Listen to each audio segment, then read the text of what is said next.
Hello, everybody. Welcome to today's episode of the Rose to the Ceilings podcast. Today we have a special guest with us, Zoya. Would you like to introduce yourself?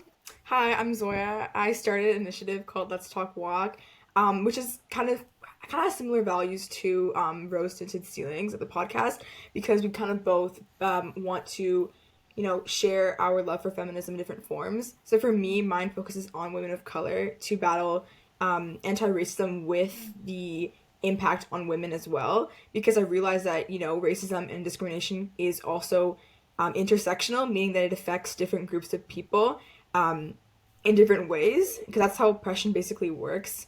And so my target is really just to remind women of color of their worth because sometimes in a society that doesn't really offer women those resources, it's really important to support the marginalized communities. And so I did this really by, making videos. And I really started off as a school club because I kind of wanted to make that initiative. And so it started off kind of just making a feminism club, but then I was like, I could make it more specific to like my own interests. So I was like, we should focus on discussing race and feminism because, people's identity as being a person of color, for me, for example, definitely impacts my experience as a woman in this world. So that's basically what it inspired me to start my initiative.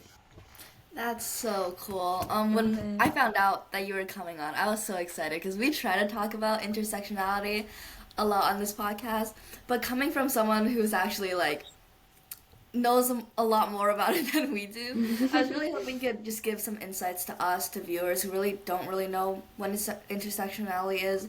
Like, why is it so Yeah. important, and how does race like affect your perception of gender? Could you go into a little bit about that? Yeah. Yeah, for sure. So I actually made this video about how we can kind of compare intersectionality to makeup. Like, for example, I would consider it kind of like a layer of makeup. So, like, we have our contour, we have like our blush, right? And all these different layers kind of make up your makeup look or make up like your identity. And so we could, like, for example, say like my like lip gloss could be my socioeconomic status, and then my foundation could be like my race. And so, relating this to the real world, those two identities impact the way that I experience life. So, for example, if I'm like a white man, you get more privilege in the world compared to like a black woman, for example. And that's super important to understand because you can really target like initiatives that are kind of related to social justice and equity because you can realize that different people experience life in different forms because of their identity. And so that's basically an easy way of thinking what intersectionality is. But I feel like when people want to be part of social justice, they don't really realize that, it's different for everybody. Like a lot of activists want to be like, oh, we want to target like this group of people, but they forget that there's like people who have different like experiences in life. Like for example, like low income families won't have the same, response to certain initiatives. So I feel like it's super important to realize that. That is such a cool analogy to like see people Yeah, I agree. holistically instead of just one aspect. I really like the way you explained that. I love that. It's true, and Yeah, I what about also you? Like, love. how did you guys learn about intersectionality? Because I feel like people don't really know about that. How did we learn about intersectionality? Yeah. Well, I would love to say that we learned in schools and this was a widely taught thing, but it's not. Mm. So we definitely just had to find out from. Well, first of all, like first of all, hearing the term definitely came later on, um, through the internet, through people like you creating content to spread awareness about it. But I'm sure almost anyone, if you think about it, you have had to experience like intersectionality at one point in your life where you're like, Yeah, oh, this is yeah, yeah. happening not just because I'm a girl, but because I'm a girl and also a person of color. So I think Yeah, almost exactly. a lot of our viewers too, and us, can say that like intersectionality too has been a big part of our lives. But again, like we mentioned, we don't know too much about this topic because it just really isn't Yeah. covered as much as maybe like just mainstream feminism is, or even just Mhm. like the surface feminism that's kind of like Yeah. briefly touched upon. Hmm. Like, have you heard of the term like white feminism? I feel like that's something that a lot of Yeah. people. Because originally that's what part of feminism was about. It was about kind of helping white women, and that excludes people of color. And so I feel like even though we're going to this inclusive world, there's parts of feminism that can be often like I mean like inclusive feminism, intersectional feminism that can be kind of overlooked. So I feel like yeah, like actually knowing what that term is super important. And also like actively teaching students that is also very important And it's funny because I only learned about this in grade 8, which is kind of crazy if you think about it. Because I'm in grade 10 right now, which is like insane. It's just 3 years is too. Also, like I think that did lie around the quarantine era where people were becoming a bit more open minded to these things. Yeah, I think we've definitely like for me too. It was around that era where I was starting to become You sentient. guys think that there's like a certain age that you should learn about like aspects of feminism and like important issues to that? I feel like that's a really important thing to talk about.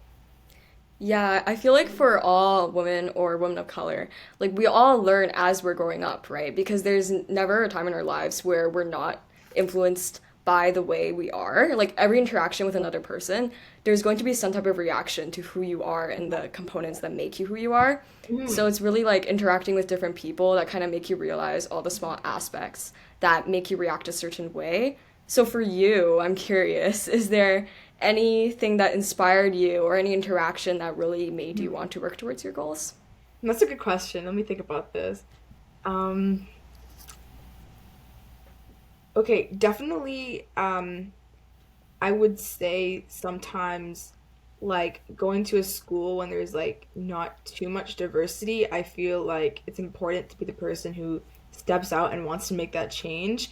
And also for me, sometimes I feel like experiencing microaggressions, which are basically like, you definitely know what this is, but it's kind of small acts of ignorance or comments that are not really meant to be offensive, but can sometimes come off as it. So, for example, people asking me all the time, like, where are you from? Like, it just, as the first thing that we say in a discussion, I feel like that really makes me realize that, if like a person, for example, oftentimes a white person, a white woman would not experience those many comments as like I would or another person of color. So that really motivated me to realize that we have like really collective experiences as people of color, and instead of like forgetting them and being like, oh, whatever, it's just an experience, actually actively realizing this is like something that we can move forward with and use that as like something to feel like an impact. I think that was really what sparked me to do this.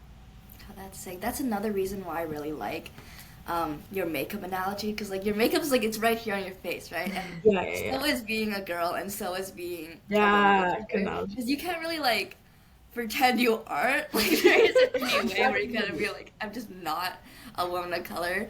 So that's I feel like why it's so important to talk about because some of these things is like what you said, like the first reaction to people seeing you, even if they don't realize it, even if they aren't in their Exactly, head yeah. going like, "I'm meeting you for the first time. You're a woman of color," it still changes the way Yeah. they talk to you, which is why I think that analogy still holds up in so many contexts. That's so cool. Yeah, it's so interesting too because a lot of times people will often judge you because of your physical appearance, and that's another thing that women of color have to experience. It's like getting these preconceived notions because of races or just like biases, and it's like on top of being a woman, we also have to experience those parts of prejudice, and I feel like that's what's most important. Just like realizing that there's a difference. And it's like not meant to victimize, right? It's just meant to realize like these differences so you can be more cognizant to people's experiences. Like I'm happy you noticed that too, like with the makeup analogy, because I didn't think about that. Well, while we were talking about how, like, the idea of white feminism almost, if you saw me looking down a while ago, I was trying to get my facts right. I learned about this, I think a few months ago, where so in Canada there was, I'm not sure if you heard about this, a group of 5 women. They were called the Famous Five, where they fought for Yeah, I heard female about this. rights Yeah, in Canada, and yeah, they're very known for that. They like fought for their right to be in Senate, blah blah blah. It was a big case, and at first you think like, oh, like they're like great feminists, fighting for women's rights, and then it came out a lot later that they just did not like people of color. They were very pro eugenics, and yeah, overall, I think that's what unfortunately a lot of feminist history will yeah, always be. Like we exactly. can't really erase that. But it's important to talk about that, I think, which is why I'm glad you're No, doing what yeah, you're doing. like I think that's the thing. It's like a lot of like feminism in the past, it was fueled by also having white privilege in society. So on top of being having that, you can do more change because of what the resources that you get in society. And so it's like so good that now we're seeing all these like activists from different backgrounds making the change. And it's also really interesting how like we don't really learn enough about like for example, like Asian immigrants who made a change in Canada. Like I was doing some stuff for Asian History Month, and there's this woman I discovered called like Jean Lum, I think, and she was the first um oh I forget, but she's part of the Canadian Senate, or she helped to demolish or helped to preserve like Chinatowns in Toronto, and I feel like I never learned about that before. And it's so interesting how a lot of the media and like things that we learn are super Western and super European, and I think that also comes in with the idea of white feminism. Like, you see, I've never heard about that, but you know what I do hear, like on a weekly basis, that What? Asian women cannot drive. That's all I hear. Wow. Totally. That's so true. And we're like in like the licensing age, right? And I'm Oh almost yeah. thinking like, oh, should he be behind the wheel?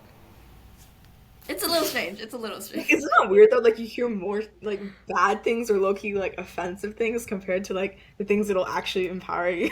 I find that interesting. It's crazy. First socials class this semester, our teacher like almost immediately started with like, here's like 20 different things Vancouver did because they did not like Asian people, and it blew my mind because people just do not talk about that stuff. No, yeah. Which is why I feel like intersectionalist feminism too. I don't know. I want to hear your opinions on this. Why do you Yeah. think people can be? Why do you even think other feminists can be so opposed to the idea? Like, what's going on there? Of like intersectional feminism. Yeah, because I've seen a lot of people be Okay. like, why do you need a whole I want like to hear all that? Isabella's outlook on this too. But I think that maybe okay, this can be kind of a hot take in a way, but I feel like sometimes when people have like privilege in society, it's like hard to give up that privilege. Like people don't want to give that up. So a lot of times, like for example, let's take like the Black Lives Matter movement. A lot of people were super offended by that because they're like, "Oh my God, like why are you uplifting them in society?" But the thing that is people don't understand is that you are helping a community that has been historically disadvantaged because of what society treated them like and like the systemic discrimination. And so I feel like people don't want to see that equality. They want to still have part of that like power dynamic. And that's like kind of what I think when you ask me that question.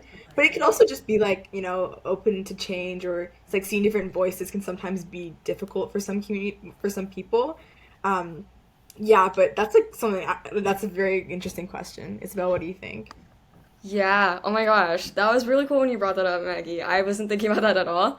But Zoya, I like 100% agree with what you're Yeah, saying. It's definitely like a result of colonialism because definitely. it's just this idea of not teaching equity to our community and having more of a what is good for me, what is an individual Yeah. benefit rather than the benefit of the whole community. And that's kind of the issue that we're seeing. This is a lot. I heard a quote a while ago. I'm pretty sure this is off of TikTok. But, No, so it was TikTok like, is a place where you can get all this this content. is I'm true, telling you, you I know? learned like so much stuff just from looking at videos. It's This crazy. is true. And people want to ban it.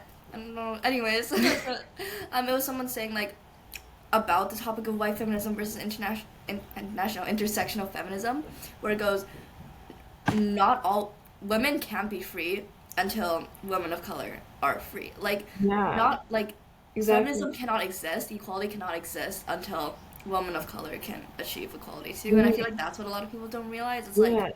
if women of color are being mistreated in society and you're a woman, even if you're a white woman, that's not gonna help you. You know, that's gonna make sexism a lot worse for you too. Like Mhm. we're in this together for a reason.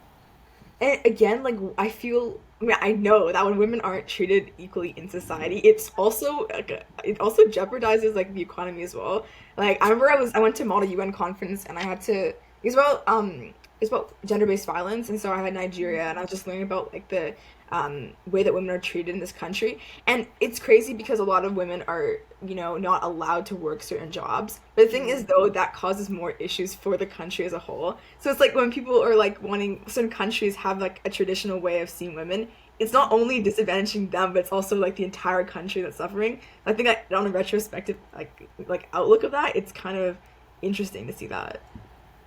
It's like yeah, when women of color Yeah. aren't given opportunities, it does like amass to a bigger problem. Yeah, like that's what white feminism forgets, you Yeah, know? yeah. That we're all here to improve equality for everybody. And Mhm. it's not just because you're a woman, it's also because of all the other aspects that might hinder you in your life. Yeah. And like one thing we should definitely talk about is like the beauty industry and the media industry. Like that's one Oh thing yeah. that is a big talk that I think that we don't talk about enough. Like one of the biggest things in definitely the South Asian community is having darker skin, and it's such a I would say it's kind of hypocritical because a lot of South Asians do have dark skin, but again, like you said, Isabel, before, it's like the colonial kind of, it's a colonial influence because I was doing research about this before, but like when like the English people, the British people came to England, they basically took the higher level of the higher like hierarchy of India, the people who are at the higher caste, they went to work inside. I think with the like British people, but people who are at the lower caste worked outside, and apparently that caused like the exposure to the sun caused darker skin tones to come, and so now there's like this notion that people with darker skin are like less beautiful and less worthy. And there's other that happens in India a lot is that women who have darker skin aren't wanted for arranged marriage. And obviously arranged marriage is bad, but even so, like you can't even be wanted in arranged marriage because of your skin tone. And I feel like that makes me so upset because it's just like you are already neglected because of what like the Europeans have influenced to the society. And again, I feel like that even goes to the beauty industry with not enough foundation colors. Like I went to Sephora the other day, not Sephora, Shoppers the other day, and I saw one of it was Essence Beauty or maybe it was NYX, but like it was more expensive to buy the darker skin tones than to get the lighter ones, or there Oh my wasn't enough God. darker skin tones. And I remember I took a photo and I sent it to my friend. I was like, no way. Like, why is it more expensive for darker skin when there's so many people who have tan That's skin? I horrible. just thought that's That's crazy. crazy.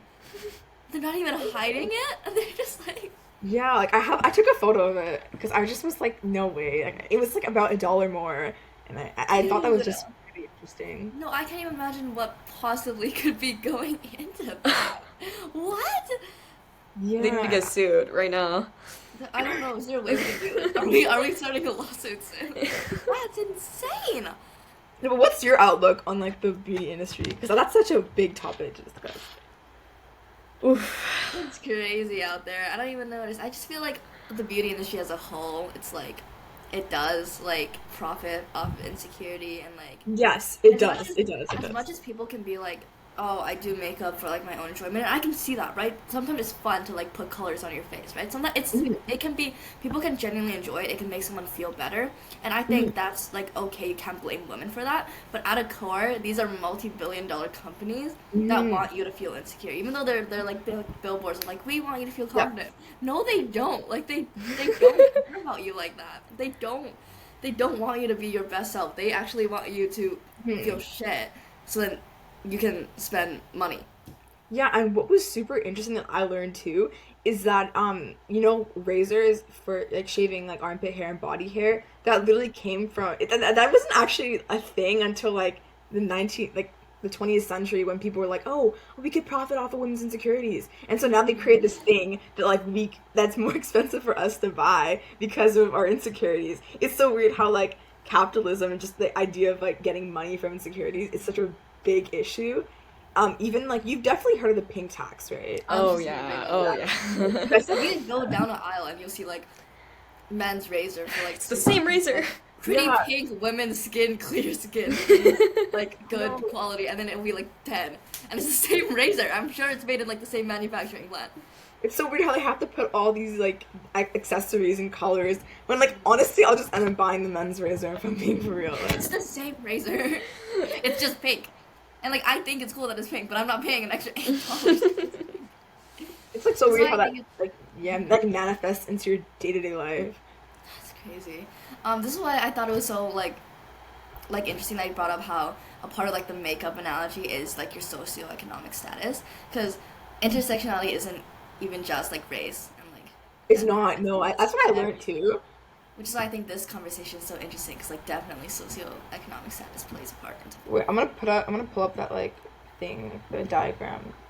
it. Ooh, we Ooh. got diagrams. No, I For the just like found this presentation. one. My phone. Like We aren't usually that prepared. no, I just searched this up. It's like this ring. So it's like Damn. apparently Damn. intersectionality, like, Oh. you know, having like the one. I think Oh, it's citizenship is a interesting one. I haven't yeah, heard there's of. like skin color, education, ability, neurodivergency, mental health, body size. Like all these things give you privilege in society, which is insane because it's all man-made. It's all a social construct. Mhm. And so So I just thought imagine it was going back to really like interesting. the monkey age and being like, you're too hairy, Monkey age, bro. like you're too dark, or like you're not small enough to like the monkeys. Like that's crazy. That's actually crazy, and I don't know why it's normalized now at all. Yeah, I just again like what Maggie said, it's just based off of profiting on people's insecurities. And it's like crazy how much money a company can make because of that.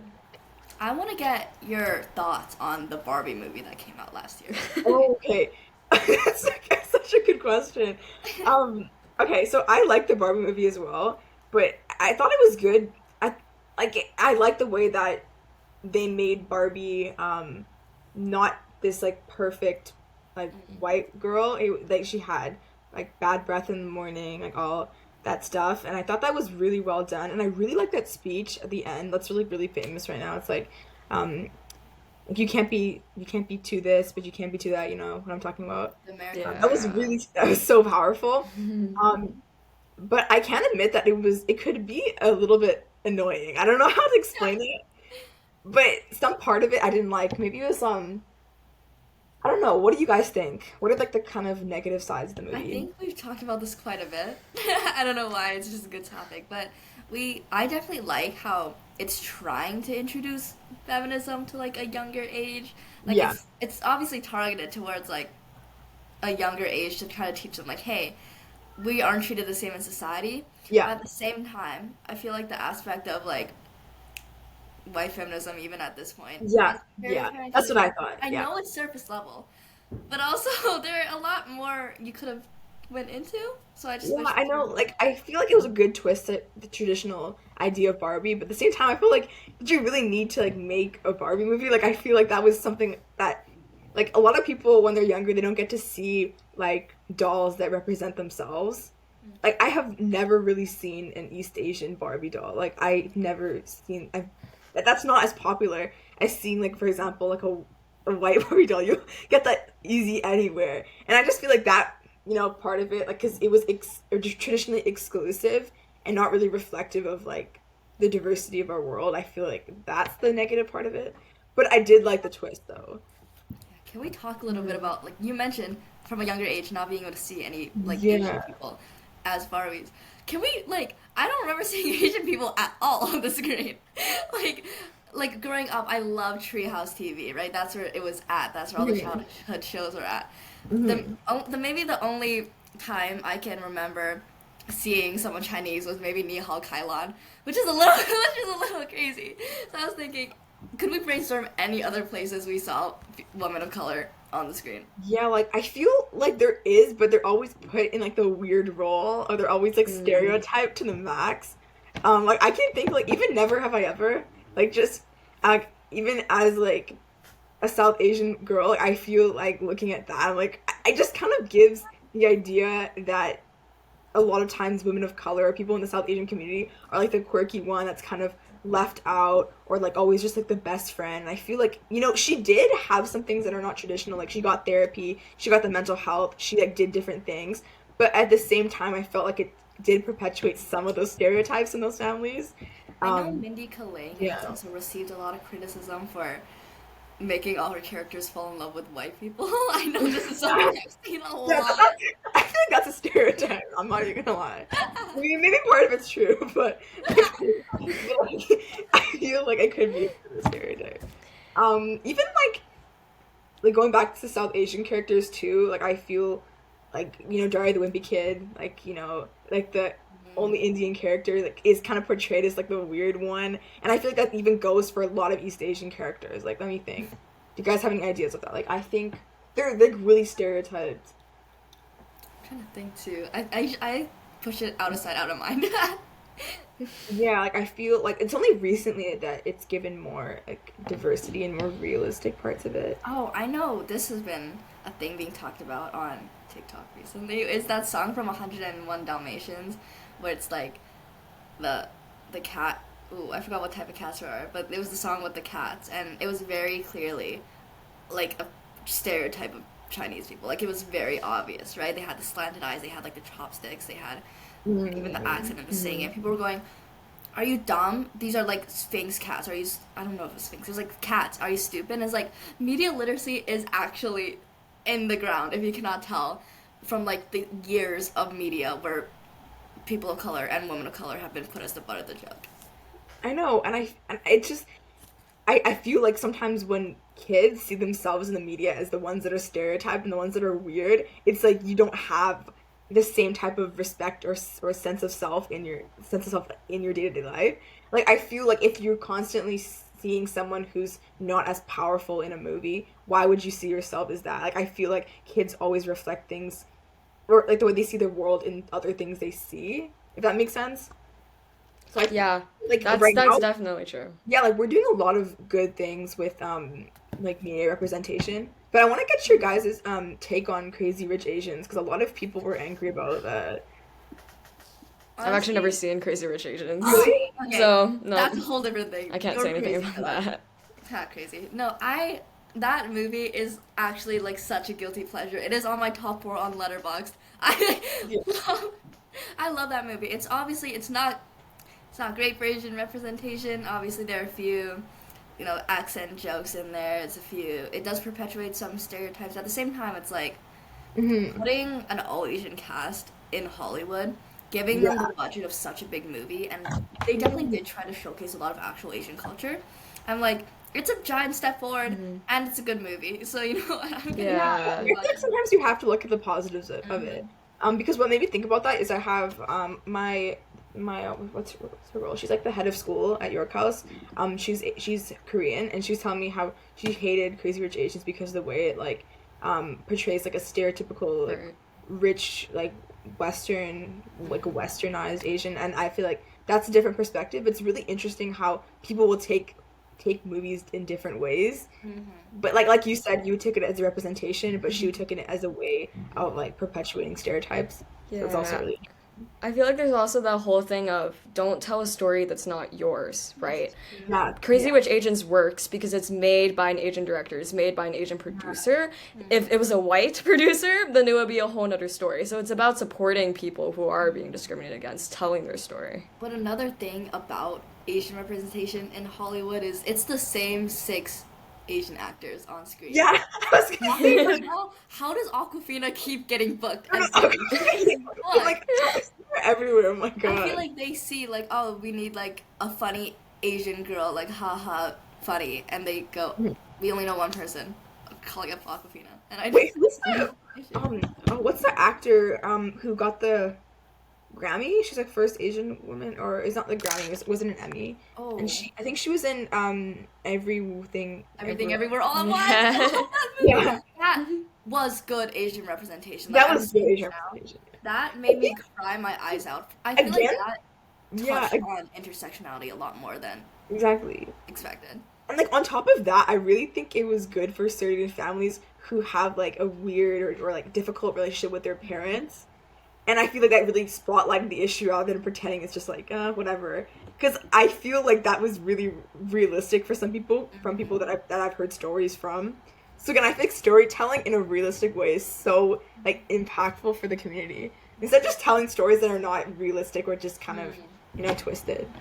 I think you're talking about Mhm. Michelle Yeoh because Yeah, she yeah, did win the yeah. Oscar for that. No, that movie was so good. Like you mentioned, a lot of people like to like push off like the whole like concept of like troubles within like Asian families. Like a lot of time you grow up and you're like, oh, it's so normalized that like my parents would beat me, or it's so normalized that my parents never said I love you, or it's so normal that like my parents were never proud of me. I don't feel like Yeah. yeah, like we as Asian people like grow up and like haha it's funny jokes. But at the same time, it's not that funny, is it? Like it shouldn't be like that.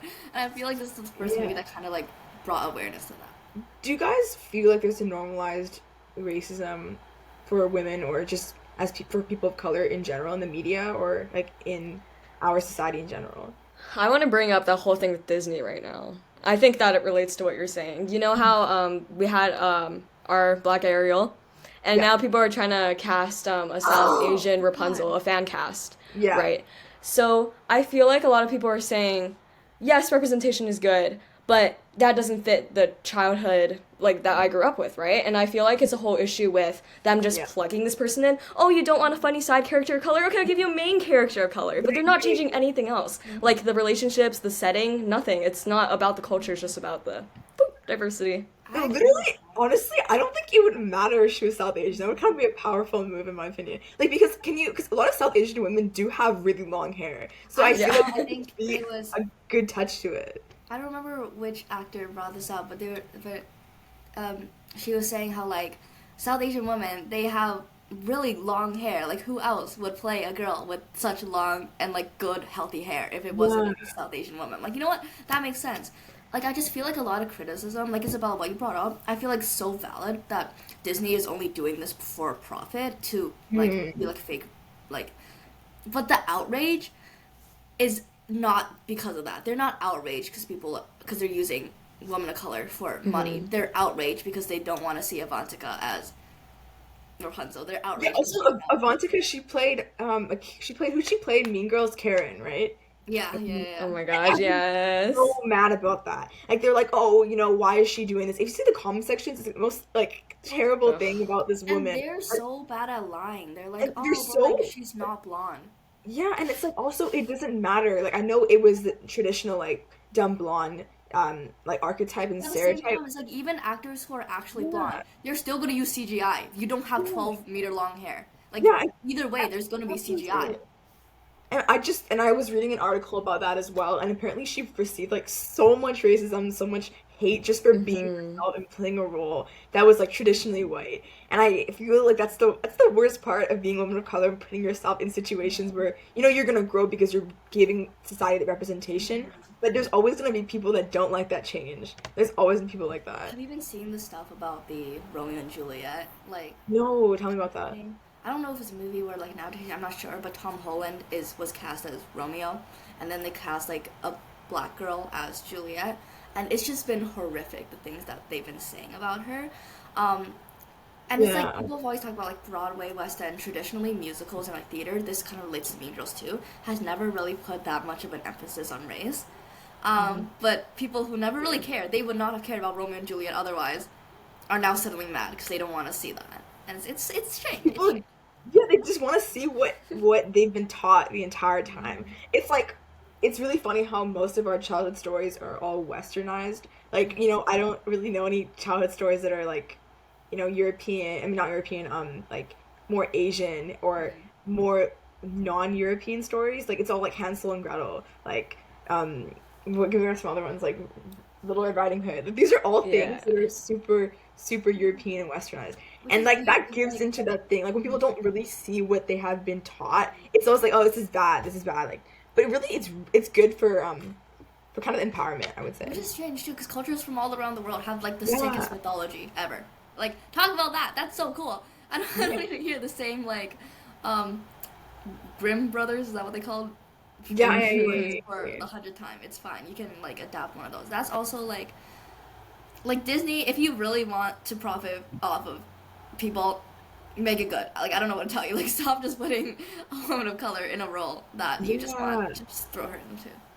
And like that also I feel like you just said, different cultures is really important. That goes back to cultural appropriation. Like there's so many things in the media that are from women of color, that are from different countries that are not European, but it's just taken by the main society and now they're like, oh, this is our thing. And I feel like in TikTok and like Instagram, in social media these days, it's so like underground. People don't notice this is happening, but like I remember there's a whole controversy about the gua sha from like the Asian community, Mm-hmm. and everyone's like, oh, like you need to learn where it came from originally before you can use it, which makes a lot of sense. And that also goes down to there's a lot of controversy too with white women wearing braids, and that also is super important to realize the history behind that, and instead of just taking it for yourself and kind of owning it, if that makes sense. I think a Yeah. lot of like the issue with cultural appropriation, like in like the gua sha terms, to me, it's like it's not. To me, it's like you can't expect everyone to like know the entire history. Like I get that, I can't ask that of you, but also go and claim it like, oh my god, this new spiritual TikTok thing where you Yeah, instantly yeah, like yeah. influencers. It's like you can't like rewrite history. That's strange. It's just so like, and like I know a lot of people are talking about how TikTok especially has just been taking from cultures and then reinventing it, putting a new name on it. Like I saw a girl talking about how like slick back hairstyles even. She was like, I used to get bullied for going to school with like oils in my hair because like that's like from her culture, and now people Yeah. are just like being like, oh my god, look at this slick back bun trend. And there's There's just so also this many thing examples. about people were mad about Beyonce writing a country song. They're like, why are you doing this? What? Yeah, people. There's an article Oh. I read. It was on Feminist or Impact, like the Instagram page. But then I learned from that post that country music also came, like a version of that came from many Black communities as well. Of course it did. So it's like a lot of things come from marginalized communities, and it's just taken from the community that has the most power and they claim for their own. And I feel like this happens so much with little things that we don't even notice. This is once you start noticing, you're like, wow, plot is like, is everything just wrong? Do you have any like book recommendations? Because I have a really good one that you guys should read. That's like linked to like so many things we talked about. It is a bit white feminism, I have to admit, but like the ideology behind it is pretty good. Wait, I'll show it to you. I'm gonna grab it. I think Give this me a is second. more, Isabel, I feel like this question is more directed at you because I don't read too much. Okay. But, It's not really a book though. It's kind of like a magazine. Hold on, I'm gonna grab it. oh, All I right. like magazines. This is good. It's like a little, like a, what do they call the times in between like Yeah, here's the your book. nap time? It's so good. It's called like Women Don't Owe You Pretty. Ooh. Oh, I like the cover. It's really good. It's more like a magazine. Like let me show you. Like she writes she makes more art. Like hold on, let me find a good one It's that like a she little picture book, but like yeah. for teenagers. So She I like need she makes stuff like this. Oh my it. Like gosh. there's enough room for all women to be what does it say whole without Tearing each other down. yeah That's it's a kind of good point. backwards. There's so many That's good so things. Like, cute. she talks about the importance of consent, Mm, how to protect your energy, and obviously the male gaze. mm. That's like Mm. something that I really learned from this book. It was so eye opening because I realized how integrated the male gaze is in society, like the little things that we do. Like even goes down to like putting makeup on when you see a guy. Like that's something that I will do for anybody, but it's even when you really realize why you're doing this, it goes down to like again the insecurities that different industries have made, which is Oh so weird yeah. when you think like just wearing Yeah. makeup in general. It's a form of The worst feeling self-expression. is when you That's start how I doing view it. something and then you're like, why am I doing this? And then you think and Mhm. you're like, oh hell no. I know, I know, right? It's But like so that's many things. great. That's great that we're thinking, right? Because that's the first step.